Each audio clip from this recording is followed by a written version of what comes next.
Alors, stratégie numéro 11. Donc, vous avez 15 minutes pour la présentation. Je vais vous montrer le temps restant, soit 7 minutes, 4 minutes, 2 minutes, 1 minute, puis 10 secondes restantes. Il va y avoir une période des questions d'une durée de 5 minutes chronométrée. Si la période est finie, je vais vous le dire. Et si vous êtes en train de répondre à une question, juste brièvement votre réponse. Vous ne devez en aucun cas dévoiler votre cégep, sinon vous allez être disqualifié immédiatement. Veuillez aussi rester dans cette zone-là entre les deux petits murs pour qu'on voit la caméra. Pour les observateurs, ne pas toucher au petit piton noir s'il vous plaît, sinon ça va vers la. Si la lumière est verte, c'est vous qui êtes la vedette. Oui, c'est ça. Il n'y a pas de lumière. C'est sûr. Donc, on ferme les téléphones, on ne sort pas pendant la présentation, ni on ne parle pas. J'inviterai maintenant les juges à se présenter et puis vous pouvez commencer par la suite. Alexandre Moïse, je suis directeur des programmes de premier cycle à l'École de gestion. Bonjour, mon nom est Daniel Chamberlain-Tremblay, je suis vice-doyen à l'innovation et au partenariat à l'École de gestion. Bonjour, moi c'est Kimberly Dadio, je suis étudiante en deuxième année en comptabilité et présidente ici de l'Association étudiante de l'École de gestion. Alors, bien bonjour à nos observateurs et surtout à nos 3 membres du jury.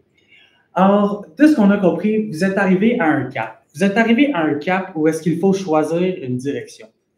La direction que vous avez choisie, c'est l'avenir. La direction, c'est la jeunesse, c'est le futur. Nous, on pense que vous avez sûrement besoin d'accompagnement, d'aide ou voire de conseils avec ça. Et nous, avec notre firme Viséo, composée de Thomas Auclair-Cameron, Philippe Richardson et moi-même, Caleb Desfossés, on veut vous aider à viser haut. Moi et mes collègues, on a bien compris que le mandat que vous nous avez confié, c'est d'analyser et de contribuer à créer un nouveau programme et l'avenir du BAA à l'UDES, donc de la refonte des programmes actuels pour les personnes étudiantes de demain. Donc, pour notre analyse FFOM, dans nos forces, nous avons remarqué que la croissance actuelle du programme est très forte. Aussi, le grand nombre d'étudiants vous donne un clair avantage. Au niveau des faiblesses, le manque de place va un peu avec le fait que le grand nombre d'étudiants aussi, l'image du programme est clairement disproportionnée aux yeux des étudiants. Je pense vraiment que qu'est-ce qu'ici mon collègue veut dire, c'est que l'image qu'on a d'un programme d'administration, c'est que tu vas finir comptable, c'est que tu vas finir en arrière d'un bureau avec des petits bas bruns puis ton petit veston à pitonner toute la journée sur un ordinateur. Mais qu'est-ce qu'on veut montrer, c'est que c'est pas ça. On le sait que le BAA, ce n'est pas ça. Mais dans l'inconscient collectif, dans l'inconscient de notre génération, c'est ça que le monde pense. Ils pensent que c'est peut-être des débouchés qui sont plus plates. Je céderai la parole à mon collègue Thomas. Pour ce qui est des opportunités maintenant, on est vraiment dans une période de transformation, donc qui est propice au changement, avec tout ce qui est l'arrivée de la technologie, comme vous l'avez mentionné dans le cas, c'est vraiment un contexte qui est propice à la transformation du programme de BAA à l'UDES. Il y a aussi un nouveau besoin d'expertise pour, comme je l'ai mentionné, l'arrivée de la technologie et de l'innovation, pardonnez-moi. Et pour ce qui est maintenant des menaces, il y a une possible perte de proximité, comme on l'a mentionné, parce que vous avez des ambitions de peut-être grossir vos classes, mais ça pourrait freiner éventuellement la proximité que vos étudiants ont dans le programme de BAA. On a compris que qu'est-ce qui est important pour vous, c'est les mots qui sont ici. J'aimerais faire une emphase spéciale sur le mot inclusion. Vous êtes extrêmement inclusif, vous voulez de la proximité, et ça, on a compris que pour nous que c'était extrêmement important. Sinon, il y a aussi l'adaptabilité, la communication, la capacité d'apprentissage, le leadership, la communauté et l'innovation. Passons maintenant au persona des gens en BAA à l'UDES. Les personnes étudiantes de demain, c'est vraiment des personnes qui recherchent un programme qui est dynamique et qui les stimule dans le quotidien. C'est aussi des gens qui recherchent un cadre pour pouvoir s'impliquer et se démarquer au niveau académique. C'est des gens qui ont de l'ambition, qui sont conscients de ce qui les entoure, du contexte mondial, comme tout ce qui est l'économie, l'écologie et tout ce qui les entoure. et c'est aussi des gens qui recherchent ultimement un emploi qui coche les cases pour y faire carrière. Nous passerons maintenant vers un virage vers l'avenir. Ce secteur va être divisé en 3 volets, l'amélioration continue, l'image et la communauté. Maintenant, on va passer au plan d'action qui est immédiat, donc qui est à appliquer maintenant. Chez Viséo, on est bien conscient que vous accordez beaucoup d'importance à tout ce qui est la communauté, tout ce qui est la proximité de vos étudiants en programme de BAA à l'UDES. C'est pourquoi on vous propose la solution qui se nomme « Favoriser l'effervescence sociale ». Ce que ça implique, ce serait d'implanter plus d'événements et d'ateliers communautaires comme des 5 à 7 et du réseautage comme vous faites déjà. Aussi, d'ajouter des débats et des exercices pratiques comme des débats oratoires ou tout ce qui est des ateliers de gestion comme des simulations boursières et tout ce qui en découle. Ce serait aussi d'ajouter des compétitions peut-être amicales entre les 2 campus de l'UDS, donc celui de Sherbrooke et celui de Longueuil. Donc, ce serait des compétitions amicales qui portent sur les 5 sujets de base comme le contexte international, le marketing, la comptabilité, les finances, et c'est ça. Ce que ça ferait, les retombées de tout ça, c'est que ça renforce vraiment le sentiment d'appartenance aux étudiants qui sont en BA à l'UDS. Ça les valorise dans leur parcours scolaire et ça les aide également à perfectionner leurs compétences sociales et académiques pour ensuite pouvoir enrichir leur réseau pour ce qui est d'un potentiel avenir dans le domaine. Pour ce qui est du plan d'action continu ou à long terme, un changement à opérer. Dans le fond, nous avons remarqué qu'au sein du programme, l'image du programme est un peu plate en tant que telle. Les étudiants la croient comme des opportunités de carrière un peu comptabilité, finance, des domaines qui ne sont pas très actifs comme ça. Donc, nous proposons 3 solutions à cet égard. En premier, informer les étudiants collégiaux de la refonte du BAA. Dans le fond, ce serait déjà un peu d'aller, on savait que vous faisiez déjà des événements tels que des conférences avec des anciens étudiants de l'UDEM, aussi tels que des kiosques, admettons, un peu au niveau collégial. Et dans le fond, le but, ce serait un peu d'implémenter une refonte du BAA là-dedans. Aussi, en deuxième, détacher le programme des débouchés habituels. Fait que justement, d'essayer de donner une deuxième idée qui n'est pas plate au programme, dans le fond. Ça peut être fait de façon à... on peut faire ça, excusez-moi, on peut faire ça de façon... Très clairement, il y a plein de débouchés. Il y a certainement des débouchés que tu ne vas pas juste finir comptable. Même là, des débouchés, tu peux faire de l'auto-entrepreneuriat. Il y a plein de travail en administration qui sont peut-être méconnus du grand public, parce que là, on parle vraiment du grand public. Les débouchés habituels qui sont plates, c'est le grand public qui voit ça. Les personnes au BAA, ils se rendent compte que ce n'est pas du tout ça votre programme. Votre programme, c'est un programme dynamique. Votre programme est un programme extrêmement actif. Votre programme, il n'y a pas besoin d'être changé, votre programme. Il y a simplement besoin de changer son image. Son image ne reflète pas bien qu'est-ce qui est dans le programme. Je pense que tu peux mentionner ça. Oui. Nous pouvons aussi prospecter des étudiants d'autres programmes connexes tels que les sciences humaines, l'entrepreneuriat et la sociologie. Dans le fond, ça sera un peu d'aller implémenter l'idée justement du BAA dans ces domaines-là pour essayer d'attirer de nouveaux étudiants. D'où vient justement les retombées, faire découvrir de la gestion à plus de personnes. Aussi, avoir une image plus dynamique du programme BAA. Continuer sur votre croissance et ainsi avoir un plus grand nombre d'étudiants. Pour ce qui est de la deuxième, on va l'appeler une formule hybride. Alors, ça serait le choix de suivre une partie des heures d'un certain cours ou non, d'une partie en classe et d'une partie en ligne. Alors, simplement, on pourrait avoir un tiers ou une demi-heure du temps de cours en fait, non, laisse-moi commencer. Un cours sur 3 qui serait en présentiel ou un cours sur 2 qui serait en présentiel. ce qui permettrait de garder la possibilité d'échanger avec un professeur et qui va aussi garder la proximité. On peut comprendre que pour certaines personnes, suivre un cours 100% en ligne, ça ne les intéresse pas parce que peut-être qu'ils ont besoin de l'accompagnement. Ils ont besoin, eux autres, de la motivation. Ils ont besoin de se faire dire il faut que tu ailles dans telle classe à telle heure, sinon, ils ne feront pas leur cours. Là, ça serait une belle formule hybride parce qu'on prendrait le meilleur des deux manières d'enseignement. Donc, clairement, la flexibilité de l'enseignement en ligne et l'accompagnement, la proximité de l'enseignement en classe, et on fait un bloc avec. Très clairement, ça serait sur choix, ça serait à faire dans les choix de cours. Ça, très clairement, ça serait long à implémenter. On ne pourrait pas faire ça avec tous les cours, on est très conscient. Mais je pense aussi que c'est ça, ce serait un choix personnel que les étudiants feraient sur leur choix de cours.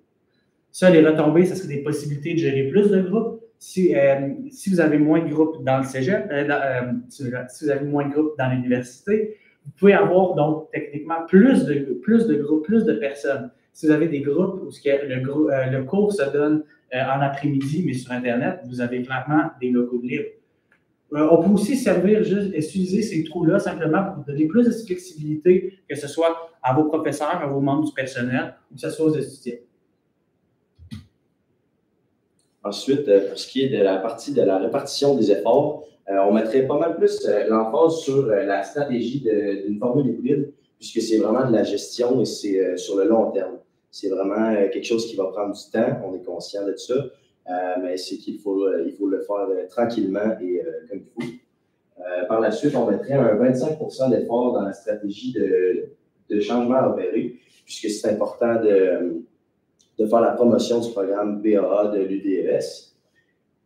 Et ensuite, on mettrait un 15% d'effort sur la stratégie de favoriser l'effervescence sociale, puisque c'est quand même important de garder l'aspect proximité au niveau des étudiants du BAA. Pour l'échéancier, on avait prévu, dans le fond, un virage vers l'avenir, 4 volets. En premier, l'élaboration des cours, que ça va être, c'est quelque chose qui est déjà assez long à faire. C'est complexe, c'est long, ça prend du temps, ça prend aussi bien des ressources à faire. Donc, on avait prévu de directement commencer ça en premier, de novembre directement à octobre. Après ça, une présentation. Donc, le volet où est-ce qu'on irait, admettons, présenter dans les collèges, justement, plein de formules. Et ça se ferait durant les sessions, donc décembre à janvier et septembre à octobre. Pour les activités, encore une fois, ça va un petit peu aussi aller avec l'élaboration des cours. C'est long, ça prend des ressources. Donc, ça serait de novembre à octobre. Donc,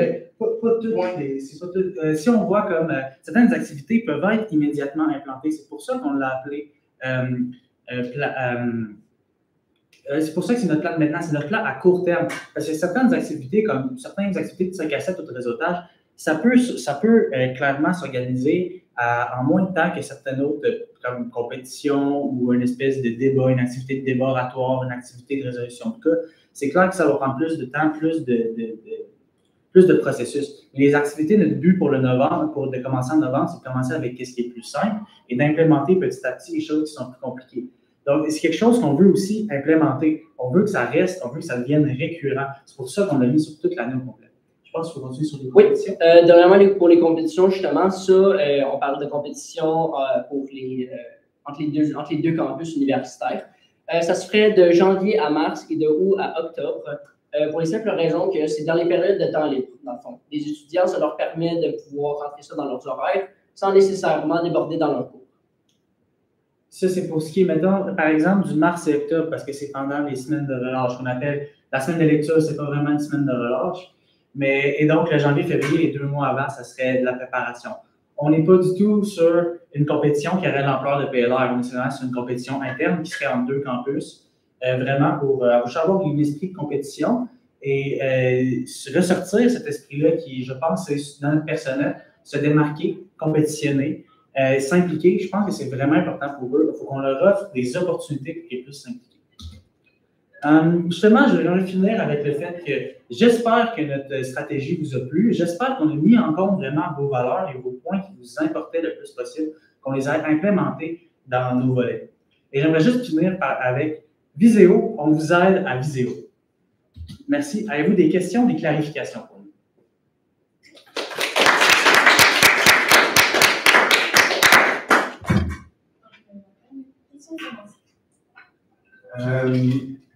Parler d'une approche hybride.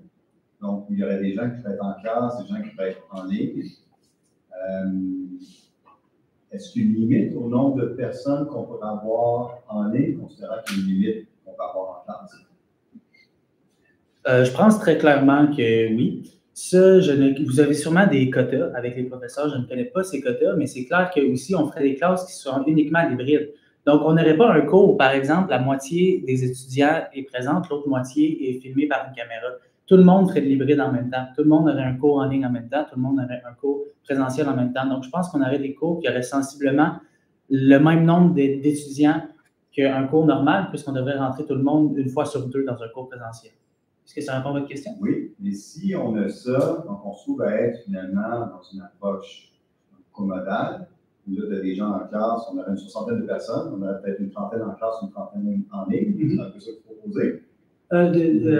Non, c'est certaines heures de cours. Certaines heures de cours? Oui, exactement. OK, qui seraient en ligne et en classe. Comme je pourrais donner un exemple, là, on a 4 heures d'une matière en une semaine. Il y aurait 2 heures qui seraient en classe, mettons, le lundi. Il y aurait l'autre 2 heures qui seraient le jeudi en ligne. OK, donc c'est jouer sur les heures, ouais. Faire en sorte qu'il y aurait plus de plage horaire disponible en ligne. Exactement. Plus de locaux disponibles justement à Cégep, puisque vous avez mentionné que vous avez peut-être à l'université, vous avez peut-être un mètre de place comparé au nombre d'étudiants que vous avez. Parfait. Merci. Messieurs, j'aimerais vous remercier pour votre présentation. Très intéressant. Une des choses que vous n'avez pas mentionnées, c'est l'apparition de l'intelligence artificielle. J'aimerais voir dans les propositions que vous avez faites, quelles seraient les implications de cette technologie-là. Est-ce que ça vient confirmer ce que vous proposez? Est-ce que ça vient modifier? Est-ce qu'il y a des adaptations à faire à l'école de gestion? Ça, je pense que c'est plus dans les notions qu'on montrait dans le cours. Je pense qu'on pense que les AI comme Copilot ou ChatGPT sont devenus aussi pertinents qu'un Excel ou qu'un Word. C'est un outil de travail qu'on va devoir apprendre à utiliser dans le monde du tard de demain, dans le monde de l'entreprise, dans le monde de la gestion. Donc, je pense que clairement, ça, c'est quelque chose, on devrait avoir clairement un volet dans le cours où est-ce qu'on aurait peut-être des notions à moderniser, ou est-ce qu'on aurait une notion dans un bloc de cours qui parlait d'intelligence artificielle.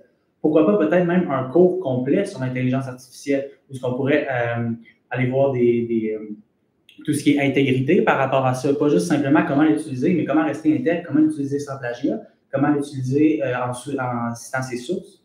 Est-ce que ça répond à votre question? Okay. Merci pour la présentation. Je voulais savoir comment est-ce que vous pourriez intégrer le développement durable dans vos propositions. Je ne sais pas si vous avez d'autres idées, ça que vous voulez ajouter ou... Je vais y aller. J'aurais bien aimé laisser mes collègues répondre, mais je pense que c'est moi qui ai une idée. Très clairement, si on a un cours en ligne, c'est quelqu'un qui n'a pas besoin de se déplacer. Quelqu'un qui n'a pas besoin de se déplacer, très clairement, même que les transports en commun, ça pollue quand même d'une certaine manière. L'autobus consomme de l'essence. Donc, une personne qui ne se déplace pas, qui reste chez eux pour faire son cours, n'aurait même pas besoin de se déplacer. C'est même un step au-dessus du déplacement durable. On fait juste ne pas se déplacer parce qu'on n'a pas besoin de le faire. Je pense simplement que c'est ça, ça pourrait réduire le nombre de véhicules et réduire le nombre de personnes qui viennent tout simplement au Cégep. Donc, indirectement, le nombre de véhicules. Puis, si je peux rajouter quelque chose, c'est bien que vous ayez mentionné la compétition intercampus. En fait, depuis cette année, c'est mon collègue, le président à Longueuil, du REX, mais à Longueuil, Antoine Dumas, on a créé cette compétition-là, justement, intercampus. On a eu la première édition en juillet. Mais ouais, c'est bien. Ah, c'est bon, on savait pas ça, ouais. Merci. Merci à vous. Merci à vous, oui, bonne journée. Merci.